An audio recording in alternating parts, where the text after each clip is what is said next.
welcoming you to Starfleet Universe on call. And tonight is just me and Dave, and it's going to be awesome. Um, what we're going to start off with, actually, which I didn't mention in the topics for this evening because I totally forgot. Then I had a brain fart. I apologize for those who are joining us or joining us even late. And that is that I totally forgot that there were new Shapeways miniatures out this past week. And so we're going to do a quick review of those miniatures, and then we'll move onward to the other topics for this evening. And I figure we'll start with the miniatures. We'll get through them real quick. So those of you who like the miniatures, you can stop by the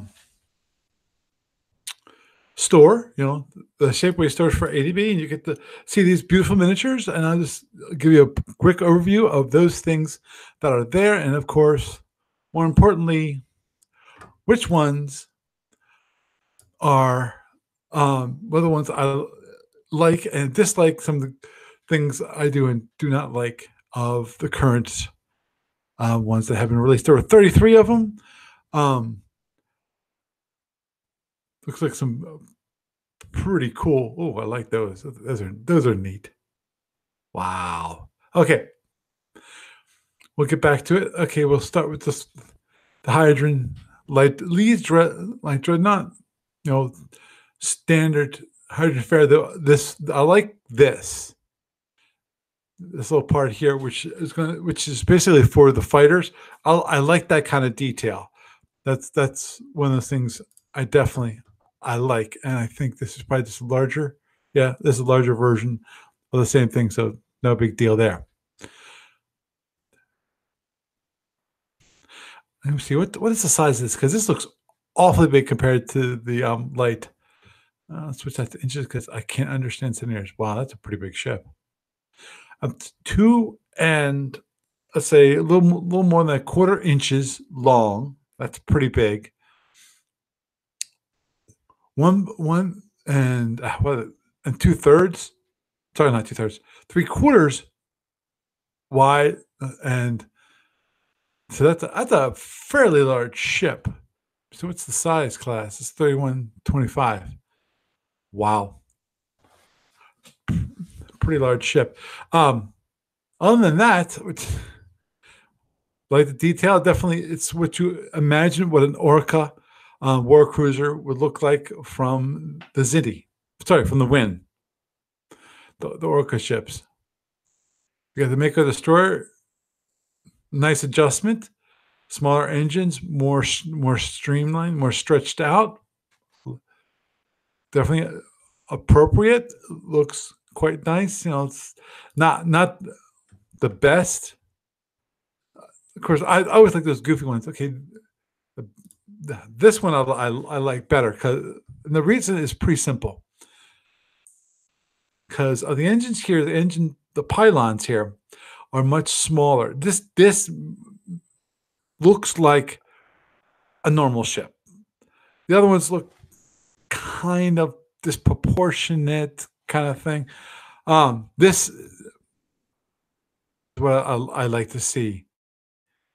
But I understand that you have to have differences in the different sizes, because this is a frigate, right? Now, this is the frigate, and then you had, of course, the war cruiser, and you had the destroyer. So it's understandable on the size differences. Oh yeah, these are. I just like the okay, the soldier. Just because of how abnormal they are with all the spikes and all. I think that's a great detail. And the soldier surviving. However, the surviving fled back to Black Sun system, where they would steadily bide their time and build up their resources. I'm not gonna go through and read all of that, because I don't think you guys want me to sit here and read that.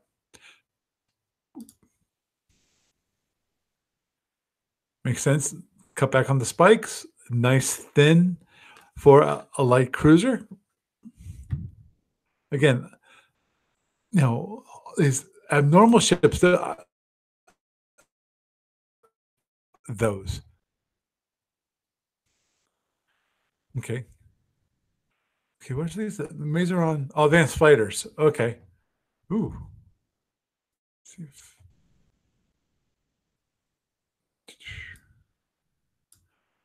uh, there it is.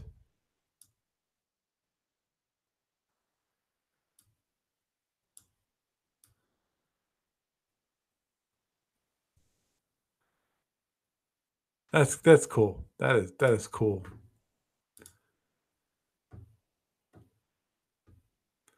And of course, you got the flat Mazeron ships, strike carrier. The weird part, I like this design. Maybe because to me, this is what if you ever created a ship for for outer space, this is the kind of ship you'd see. It's kind of blocky. It's tightly together.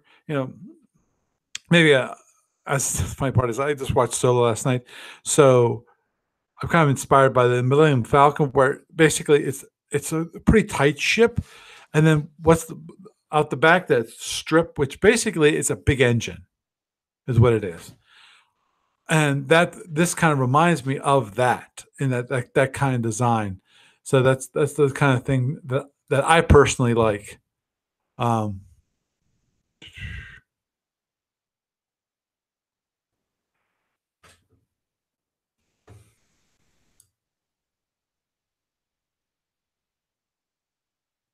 Agreed. Um, Dave's mentioned that the androids hate the stars because all the damage is degradation, basically nothing into energy, which I agree it's quite annoying.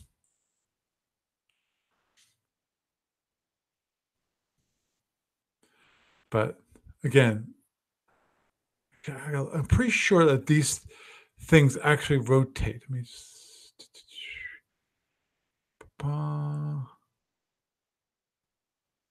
okay, I don't see it. Because when I heard that these turrets actually rotate. There actually might be separate pieces. It doesn't. It does not say. Unfortunately, I don't see it. Whether it's a single piece or multiple pieces. Variety material, unpainted, understand finish. Well, fine. Okay. Right. And then you have the different ones. Blue. Okay, to me, having different colors, unless I see no reason other than if you want to have use it as kind of your um, base, like the primer coat. The idea is that you will have a different color in the background, and then you paint it with another color, or you want just to have different colors for like different sides of a battle. Look,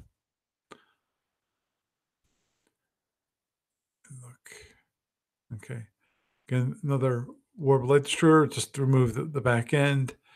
Nothing too incredible. Vari, the Vari wing cruiser. Oh, it does not look sweet. This is the kind I said.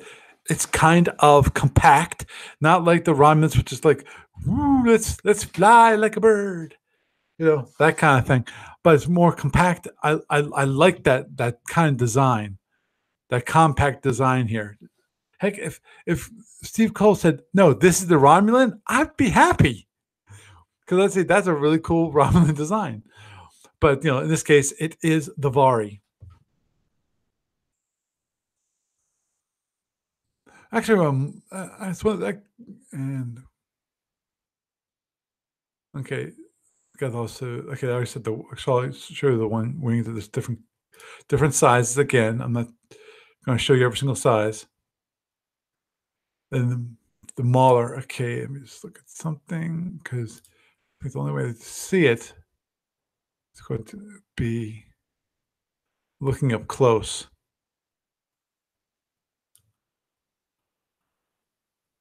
Okay. Right. That kind of thing, which is these right here. Oh, there it is. There it is. This stuff. This is something that you normally won't see on the Mauler. Of course, this is kind of cool. They've got the bird on the inlaid underneath, you know. So this is supposed to be representing. Okay, hold on, me right there. See how the line and that goes right into the pylon. So and this is where the Mauler actually fires. Okay, like that. So cool. That's a good job. That's a good job on a Mauler. You know, it's a standard KR Klingon ship. You know, like a D7. And I'm assuming that the D6, yeah, the D6 will show you the same way. Uh, okay, I think the K, if I recall correctly, that has the kind of Aztecing the raised thing, and of course, yeah, I don't remember if I reviewed this last month, but the old heavy cruisers. Again, I like the original design of the Federation with the old cruisers, and because again they're compact, you know, nothing fancy, you know, but I think I like that. Okay, anything else that's of interest? And I know we already did this from last month. And I think that's it for this month. Some really interesting miniatures. I think my favorite being, of course, the Soldra and the miniature on Strike Cruiser, and finally the Vari.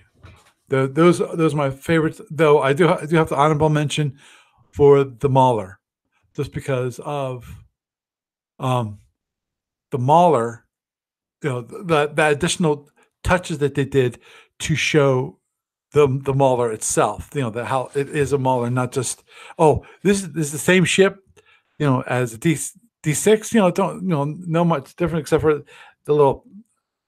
It's not even really a pip. It's far larger than a pip. It's this little hole here. No, it actually showed the Mauler basically be a bit large conduit, because all you're doing is you're forcing energy, because that's all a Mauler is. It's just letting go on this pure energy. That's why it's really when it comes to targeting, it's pretty much okay. Get right in front of the ship, and that's it. It's targeted that one stone, and that's it. You really can't correct it like you can for like a disruptor or something along those lines. Okay, so what we're going to do is we're going to come for you. No, give me a sec. Let me switch application, and what I'm going to do is I'm going to switch it over to TalkShoe for the YouTube stream, so then you can see the chat room that's on the other side of the world, i.e. on TalkShoe. Though I'm just let you know, I am keeping an eye.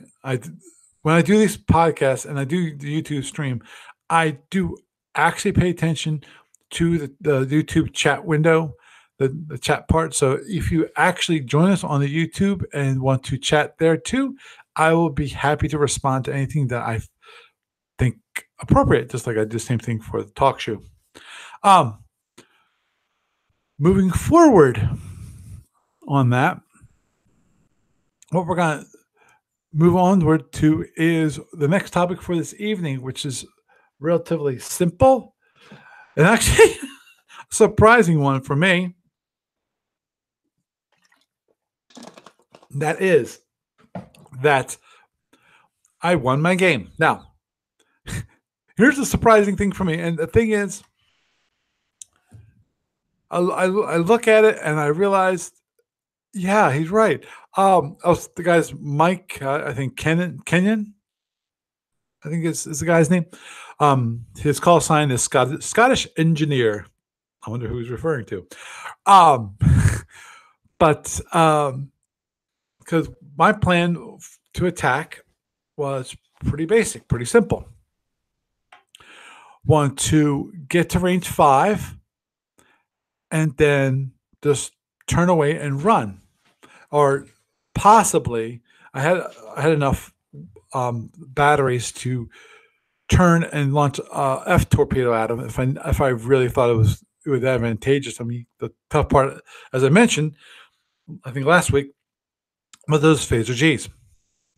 Because the phaser Gs can just shred a plasma F, which is why I probably wanted to wait until the next turn. The problem is waiting till the next turn. Next turn, that's a lot of freaking power. That's 8 points of power for 2 S's. Right now, they only cost 4. So I would have been going quite slowly. I'm probably what I would have had to do is either do not one rolling one and then finishing one of them, and then basically lengthen the game some, and then do it that way, or possibly, I could have done also the other way, which is have it rolling and then add 2 more points of power at the very last of it and launch. If I felt like I could actually get both plasma S's. And that was one thing he thought about. It was like, what he tried. Okay. What we did was I expected, well, I'm looking at the situation. I'm half expecting him to sit and spin. And then he points out to me, after the game, because what happened is that he went speed. Think about this right. He started, started speed 10, then went down to speed 9. I was going then went down to speed 8. I was going speed 9. I was going to go up to speed 11. And he said, he had a mid-turn speed change at the latter half of the last turn, which is turn 9, to speed 17. And I'm looking at that and going, I'm doing some quick calculation, and basically I would be able to keep out of his range, because that was my biggest. I wanted to make sure I did not get close to him, because if I get close to him, he can get 32 points of damage with those 2 phaser. Those are 2 phaser Gs with 2 stinking weapons. That's if I let him get close. But the whole idea was not to get close. So, the good thing about where we ended the turn was that he was in my front extended and my rear extended arc. That gives me actually 3 phaser 1s, because that's one great thing about the Firehawk. It's got these 2 forward extended phaser 1s and 1 rear extended phaser 1. So he was on that left side portion of the left arc portion of the ship. So I was able to finagle into range 5 with my shield number 5 facing him. So even if he fired at me, no matter what he fired at me, he would be in big trouble, because he couldn't get through my shields.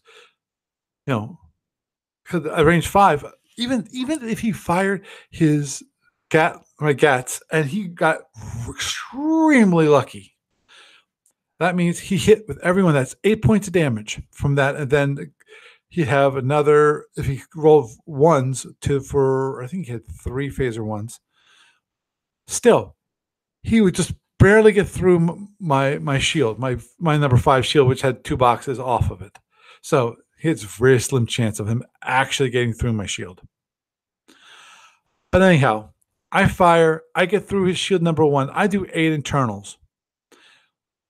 When I do get the 8 internals, I knock out Disruptor and quite a bit of power.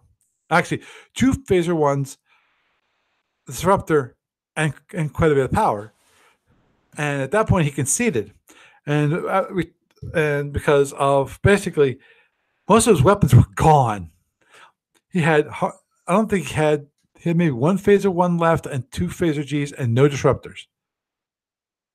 I still had 4 phaser 1s, 2 phaser 3s.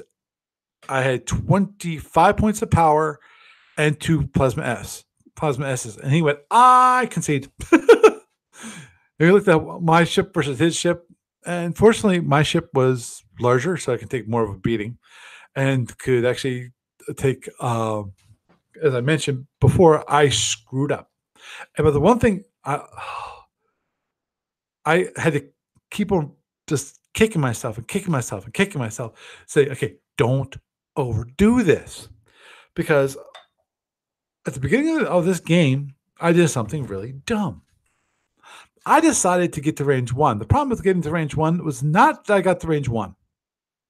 That's minor. The problem was I got to range one on a weak shield. I could have stayed. I could have turned out. I could have hit him at range two, turned out. He could have gotten possibly to range two, maybe range one, but on a fresh shield.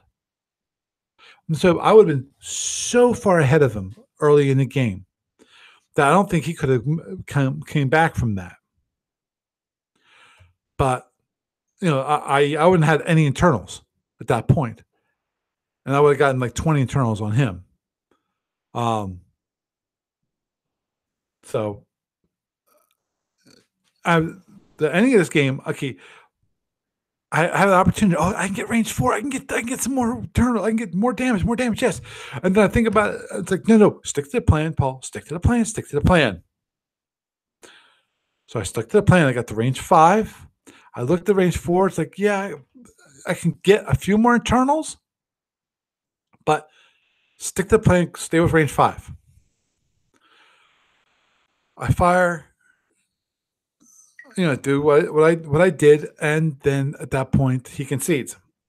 And after I talked to him more, I'm glad that I stuck to my guns, because to me, the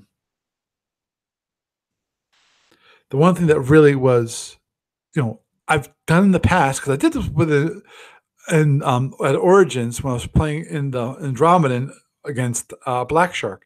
The guy messed up. He messed up. And I went, okay, cool. I've got him. I got the range 2. It's like, yeah, okay. I can get the range 0. I can get the range 0, and I can just blast him. He launches some shuttles. I ignore the shuttles. I come in, I think whether it's range 1 or range 0. I'm pretty sure it was range 0. Elsewhere, 2 suicides. He gets internals. I am in much deep doo-doo consideration, because I got internals on me, knocked out some of my weapons. It's like, oh, jeez. So I got overly excited at the prospect of winning big, instead of focusing on, okay, sticking to the plan, because your plan is a little, it's a little conservative.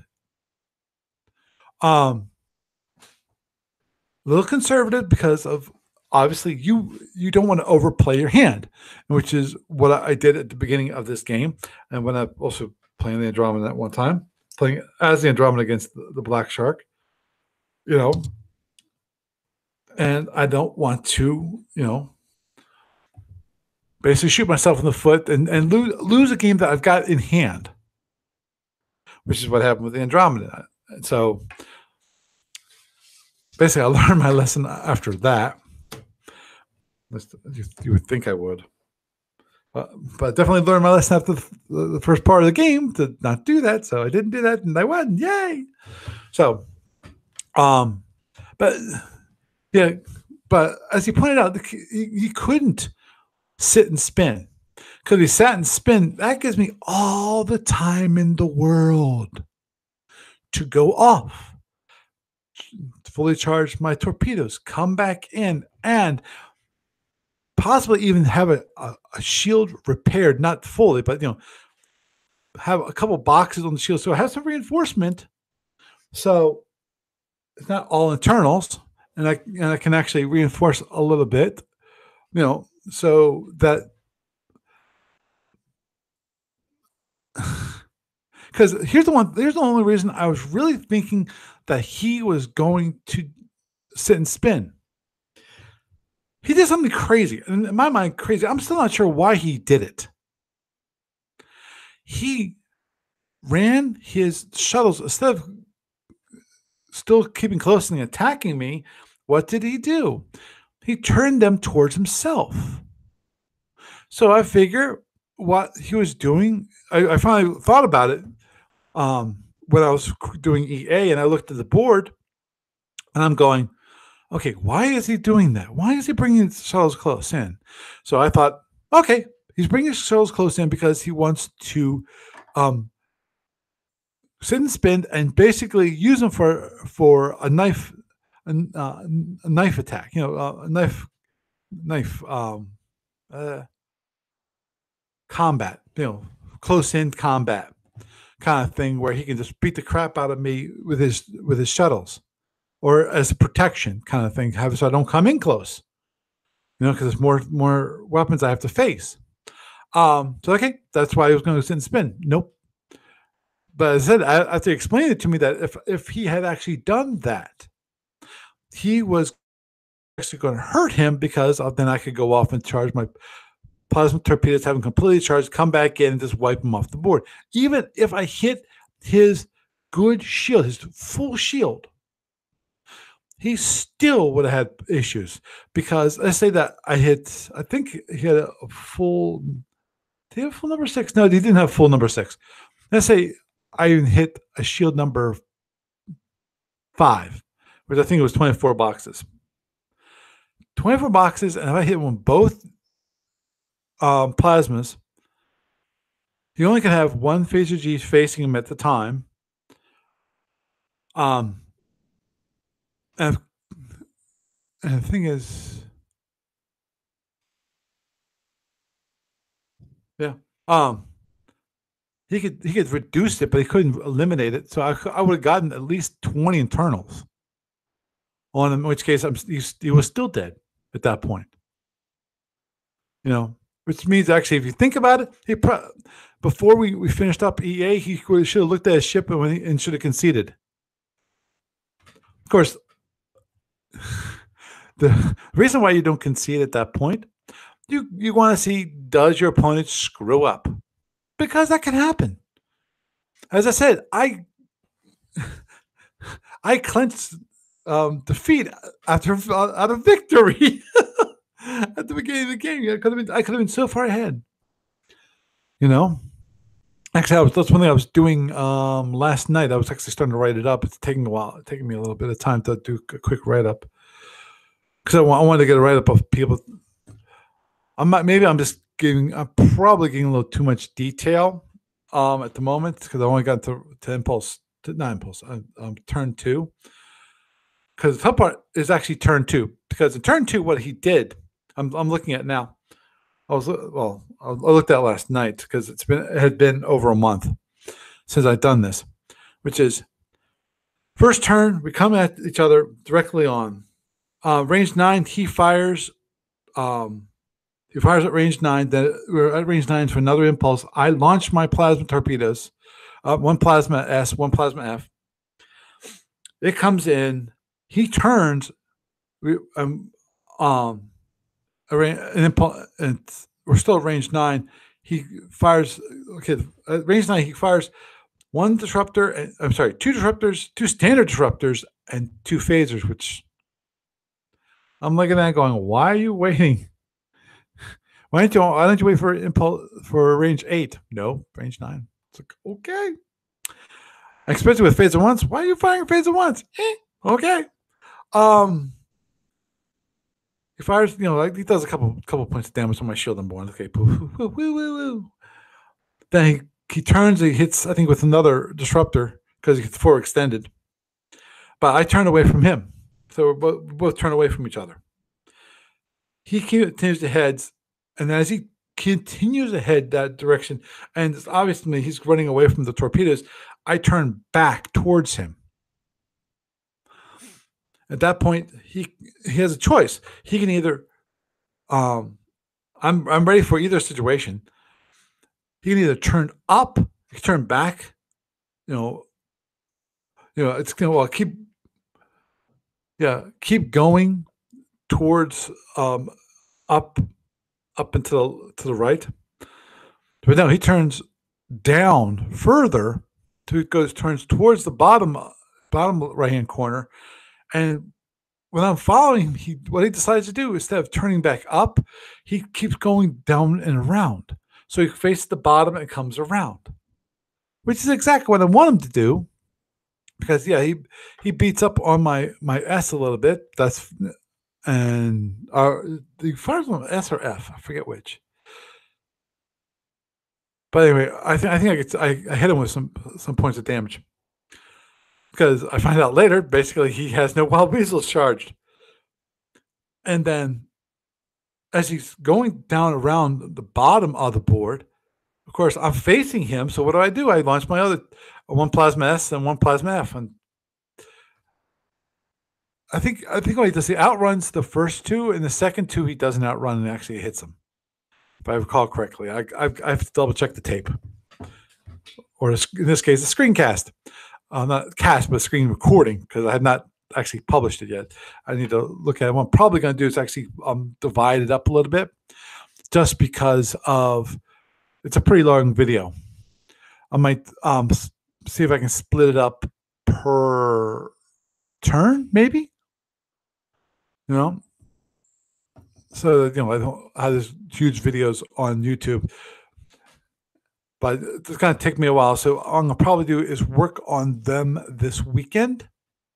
Is what I'll do is see if I can trim them up a little bit, clean them up, because see if there's any dead air. If there's any dead air, trim that out, all that kind of thing, so that people will enjoy it more. That don't have to sit through some of the more dead parts of the game. Because I did that with the last game I posted. Did I do that, or what? Did I? I have to double check if I edited the video at all, because I thought I might have been working on some of the video. I have to bring up. Was I modifying an iMovie or Final Cut? I forget which one. Might have been iMovie, just because iMovie was simpler. I didn't need all the whatchamacallits. Though I think for the audio podcast, I'll use Logic. I think I use Logic Pro because when I have someone else call, sometimes I need their audio to be increased. Man, let me just tell you about one thing that happened. I was listening to this podcast earlier this week, and it's this one DevOps podcast, which I'm still debating on whether I'm going to continue to listen to. I might just unsubscribe.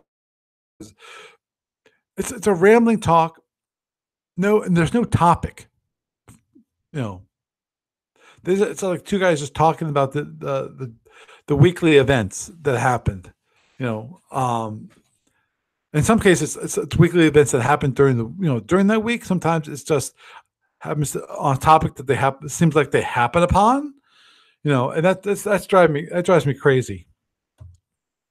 To actually listen to that kind of podcast. At least with this podcast, I try to have some topics and try to stick to them. And of course, when Barry comes, that usually goes out the window sometimes. But Russ is here. Awesome.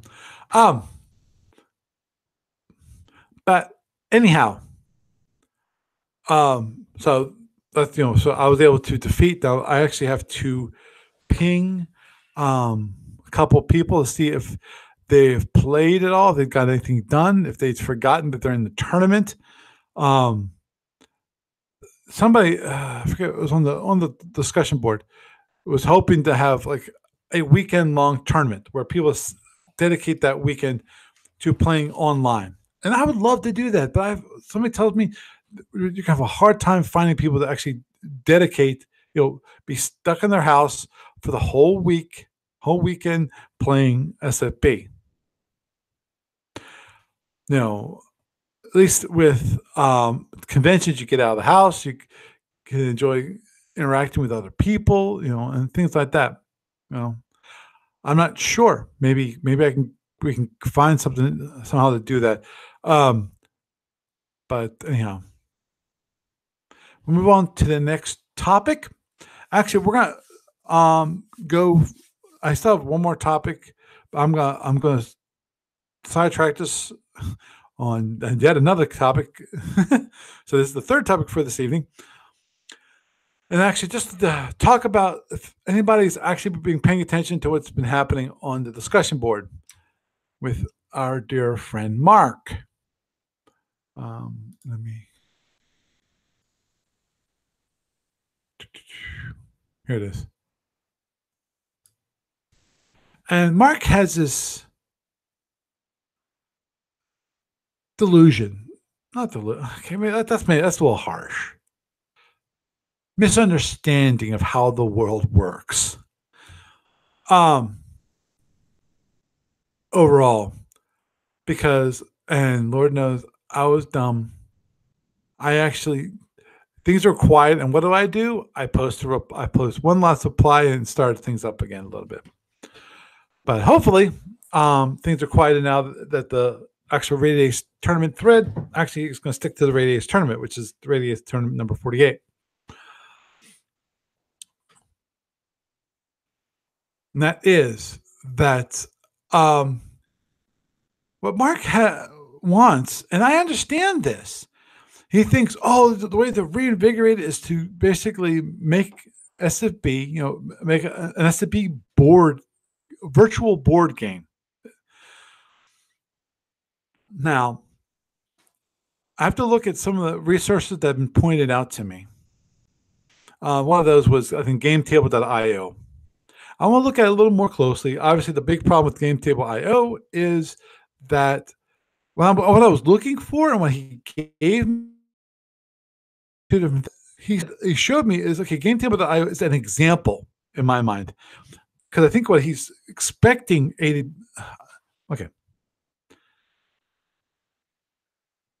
He thinks that somehow ADV will do the work and all this kind of thing. The big issue, okay. I want to go ranting, but I'm trying not to here because I understand what he wants, and what he wants, as I said, he wants a virtual board with that has the play aids and make it somewhat automatable, but basically, let me see if at least the feeling I got. I'll say what I feeling I got. That the feeling I got was that Mark had envisioned. I think I said it would make playing SFB harder. Yes, it would be more approachable because it would feel like a tabletop version of SFB. But I think that actually the controls would make it more difficult to move around the counters, or even if you have miniatures, because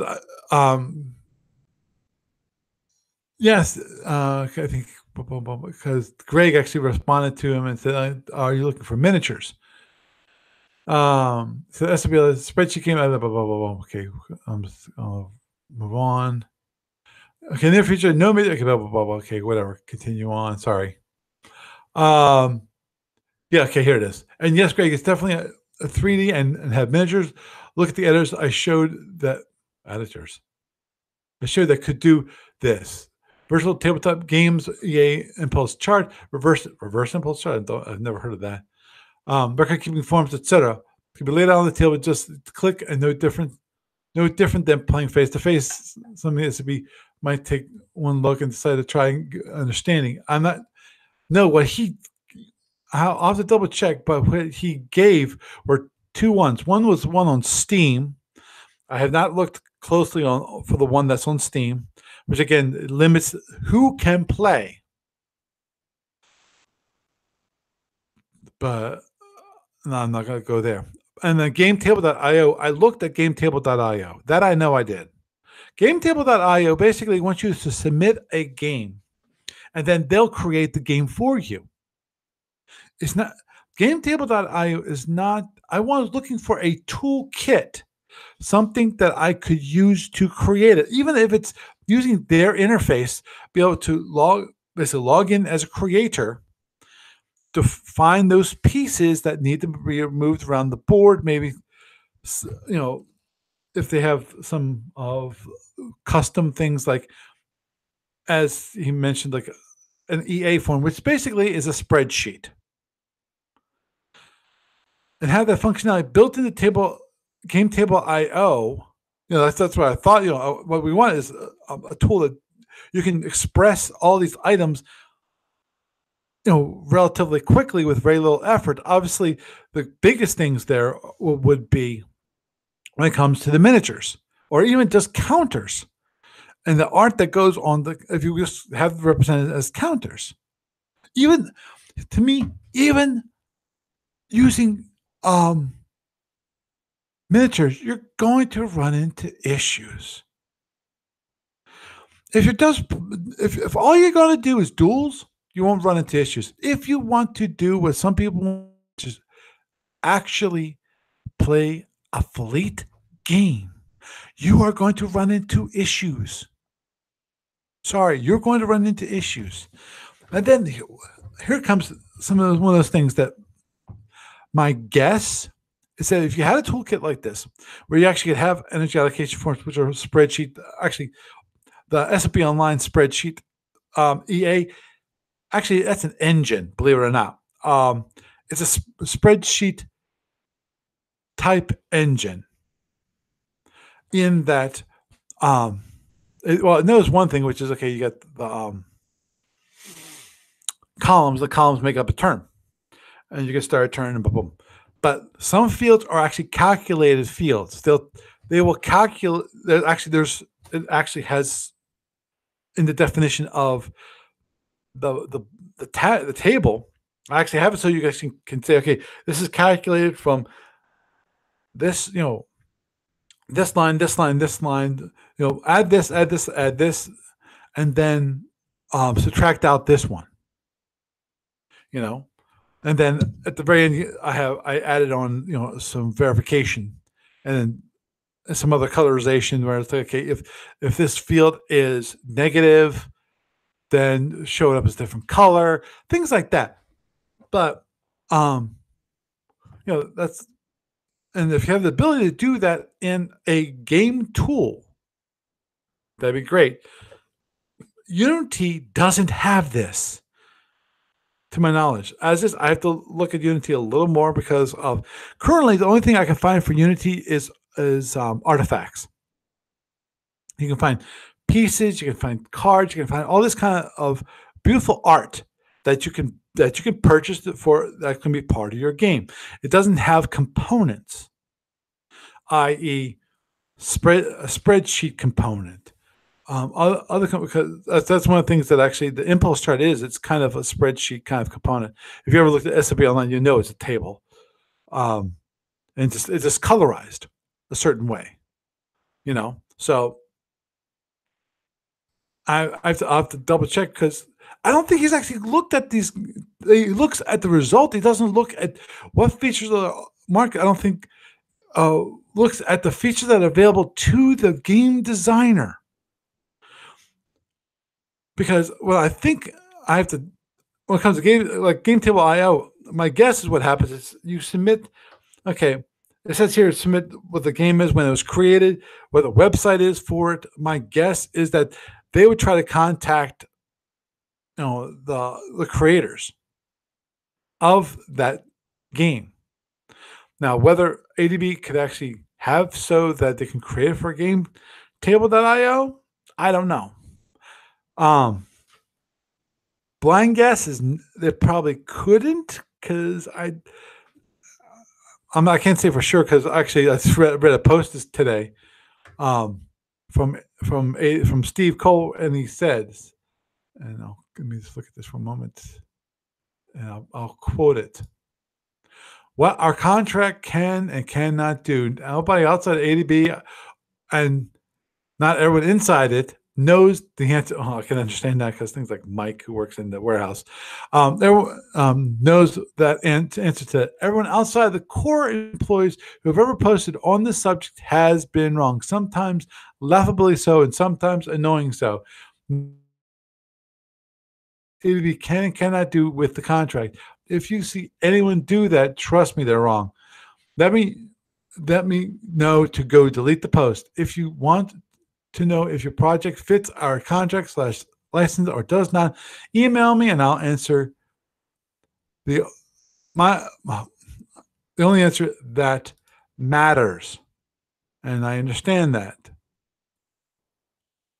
And my understanding is that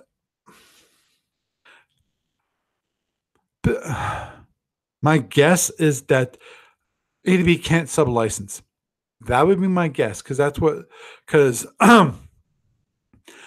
still remember when I tried to get my app into the Mac App Store, because I could.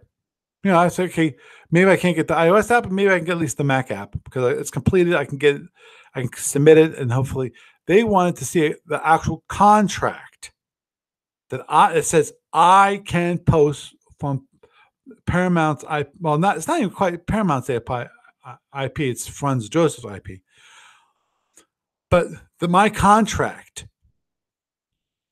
to them, and it's like, well, I can't show you that because I don't have the contract on me, because actually it's continuation of the contract from the previous owner of SFB Online. That's the truth of the matter. Now the question always is with stuff like that is, well, is actually, could A2B write me up a contract real quick so I could get, because he wanted to talk to Apple directly situation, which I'm not so sure he could actually talk his way out of it. He could probably show his contract, and he could probably, my guess, he would say that I am a subcontractor from A2B. That's probably how he would explain it. But again, I'm not going to say definitive one way or the other. That is my opinion, and that, jeez, Mark is going crazy. I'm just noticing the different aspects. Though Mark did something crazy. He went to that wasn't that general discussion. What it was F&E computer project, the computer development. And Gene Sexton said, Mark, please call your jets on this topic. The F&E guys will let you know when they need or want your help.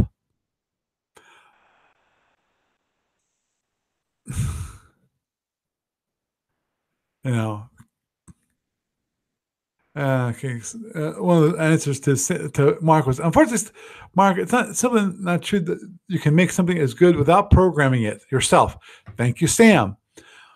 That's what Cyberboard and Vassal are, and while they're good, it's hard to get them to keep track of stuff like economics. And Vassal, I haven't actually used Cyberboard, is slow. Anything that Richard builds is going to be much faster because it doesn't have all the overhead. To Richard, I have no Java experience myself, but if you have putting a code on GitHub or something like that, I'd be happy to contribute. So who's this Richard? It's an okay. And actually, I've got another one, Al, who I'm working with right now.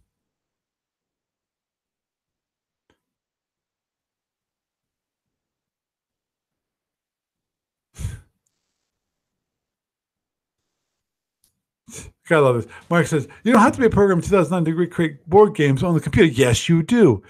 Actually, that was my point. Well, actually, you can.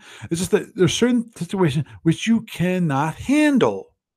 For example, SFB. What's the key portion of SFB that you need coding or someone to even think of adding support for when it comes to online gaming? That is secret announcement of the impulse activity. Mark is thinking old school. How, they're thinking everything is 100%, you just basically, I'm assuming you think you just announce it, verbally, you have to have to be talking over the internet and go, okay, let's announce it. And then say, oh, wait, I have something before it. No, this is where it drives me crazy with SFB that where the online edition actually is better because of it can solve the problem of you announce, oh, I'm going to do something. I have some launch, or better, or yeah, I have some fire. The whole situation where the whole call for fire thing happens. But even call for fire. See, the thing is, the call for fire. Here's how it works differently. Call for fire in real life. You announce I've called for fire. At that point, then your opponent says, okay, do I want to launch something before the fire segment comes up?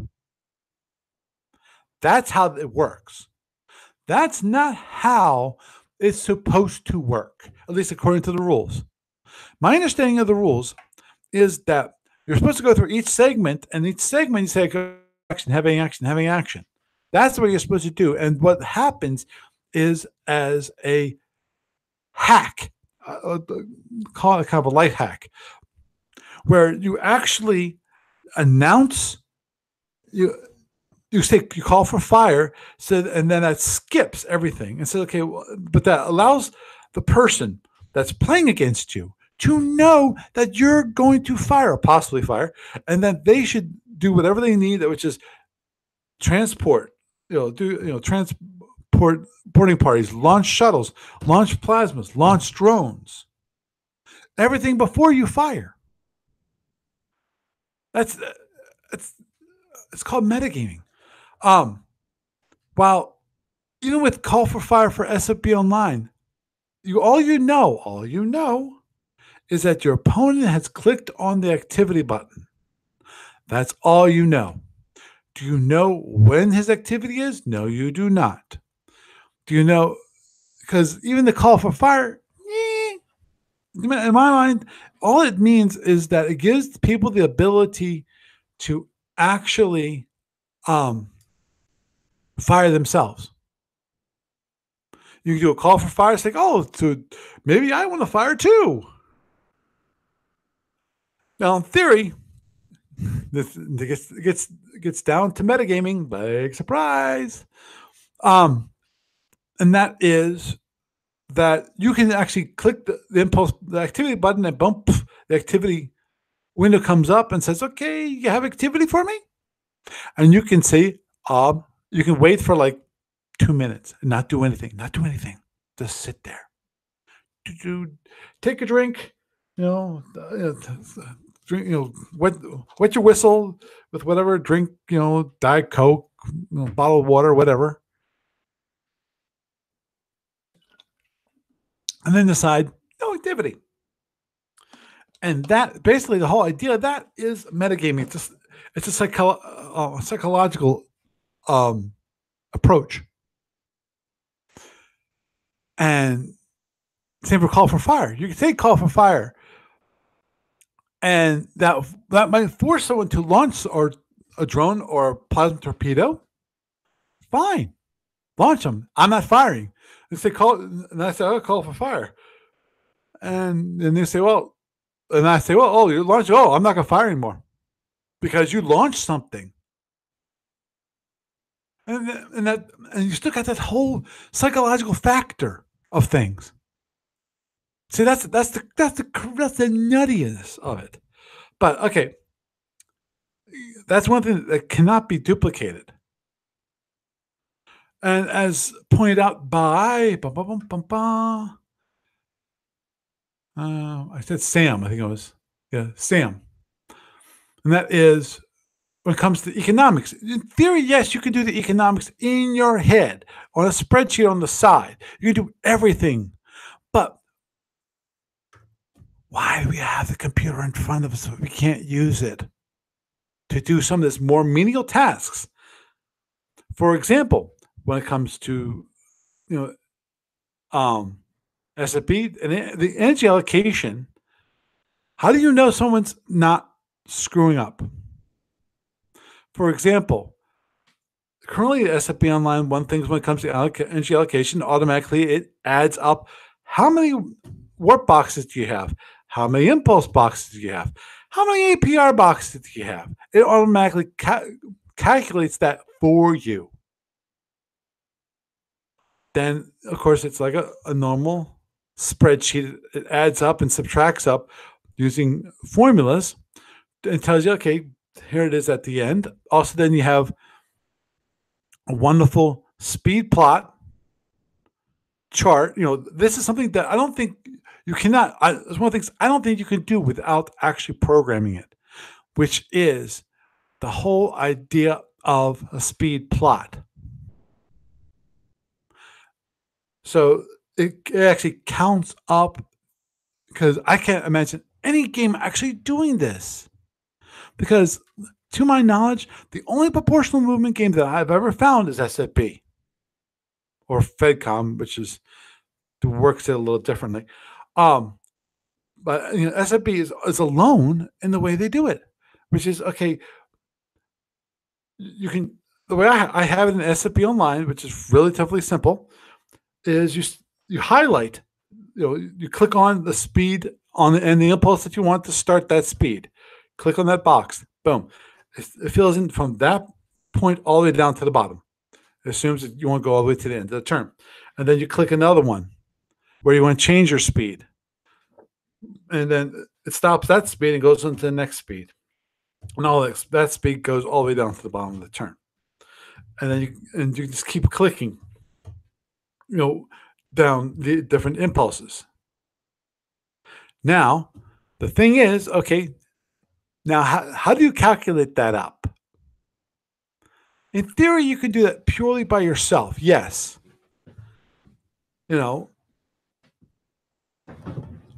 and you can even have it so, okay, make it so it's a dumb table. So you kind of highlight it, just hold your mouse down and you click and drag, click and drag, click and drag, and then you can count it up all yourself.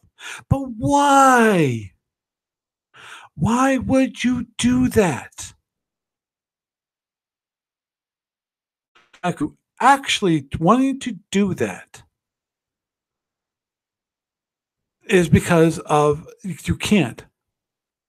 Because that's a great thing about having the computer there. The computer can automatically calculate everything for you. It can even do some double checking on the rules and say, oh, that's an illegal speed plot, because you decided to change speed on impulse 3. You can't. You have to wait to impulse 4 to actually have your first midturn speed change. Or you try to do a midturn speed change after impulse 27. Actually, after impulse 28. You're now on 27. You can change it on 28. So on 29 or 30 or 31, you try to change midturn speed change. You can't do that. It's illegal.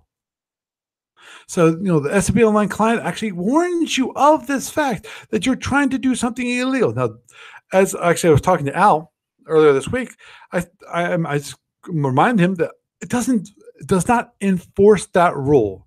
It doesn't say, nope, you can't. If it's not a legal speed plot, you can't do that. I go, no, you can do that. If you want to have an illegal speed plot, that's fine, because of, as I mentioned to him, you can have special rules for a ship. You can be playtesting new rules for a ship that allows a ship to change its speed, every 4 impulses. You still have maybe the beginning and the end part, but normal ships can only change it every 8. And I think X ships and nimble ships, I think, can do it every 6. I forget if X ships can actually do it like every 4, or just, I think X ships. Yeah, I think first generation X ships, all of them are considered nimble. So I think they all can do it every 6 impulses. I have to double check, because I even do that. If you actually entered in the information about the ship, it says, oh, this is an X ship, then it will allow you to do that. But I can recognize that. But anyway, that takes programs. And then, of course, there's interaction with the actual SSD. Why in God's green earth would you actually want to roll the dice yourself for every single internal all okay, you get 40 internals. Okay, you have to roll the dice 40 times. You have to look up your DAC and you have to then allocate the actually damage to that ship. And you're going to do this without any programming whatsoever. You can do that, but it's going to be like you're playing there, in first person, where you have to go through the DAC and go, okay, for those people who've ever done a DAC in real life, invariably you use a coin, or actually, what I used to do is grease pencils. I have the DAC underneath this sheet of plastic. Actually, yeah, I had the kind of the plastic that you could clear plastic ones that you could put into not billfolds, the try the hole punch binders, those binders.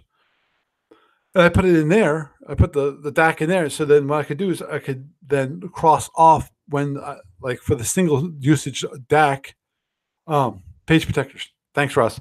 And I could just mark them off. And if I want to, I can mark down how many for each one of them if I wanted to. Usually it was easier for me was for the actual SSDs when I mark damage is that when you're done marking all the damage, you fill them in, and so that when next time you do damage allocation, you do a slash, and when you did that slash, that was an indication of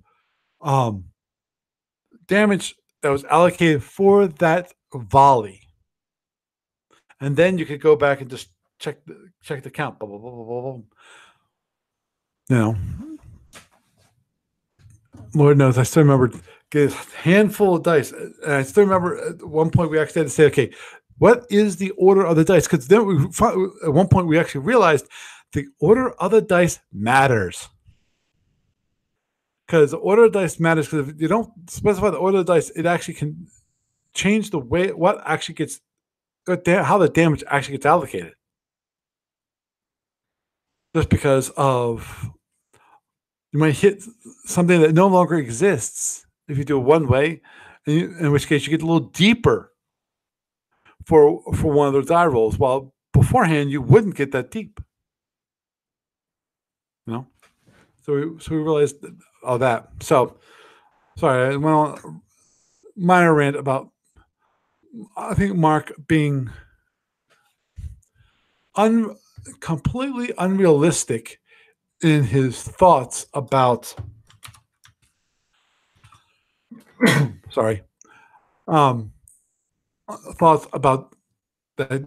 Oh, you can actually create a game without a tactical board game without any programming.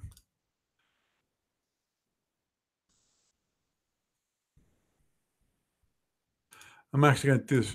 Actually, he showed one, which is Game Maker Studio. I'm actually going to look at it and just see if there's any videos on that, and hopefully there is, in which case I can take a look at a little more. I agree. My guess is that it would still be some quite basic, because I'm looking at some of the examples right now, and looks like you can add assets to the board, and it looks like actually you create a board like a dungeon. But I don't think that you actually can do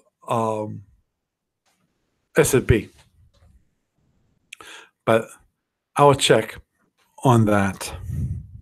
So actually, with that, I think we will wrap it up for this evening. I never got to the whole idea of creating narratives, but I'll pick that up next week, and so we can talk about creating narratives, which I think is key for making things interesting, for playing SFB, and of course, then there's the whole thing with Starfleet Warlord and creating a narrative there.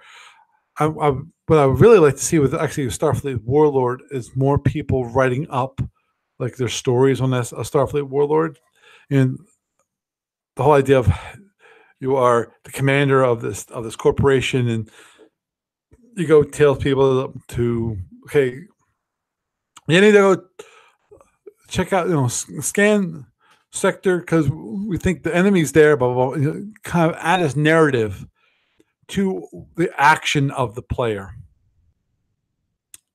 Well, with that, I am Paul Franz, and I bid you a good night.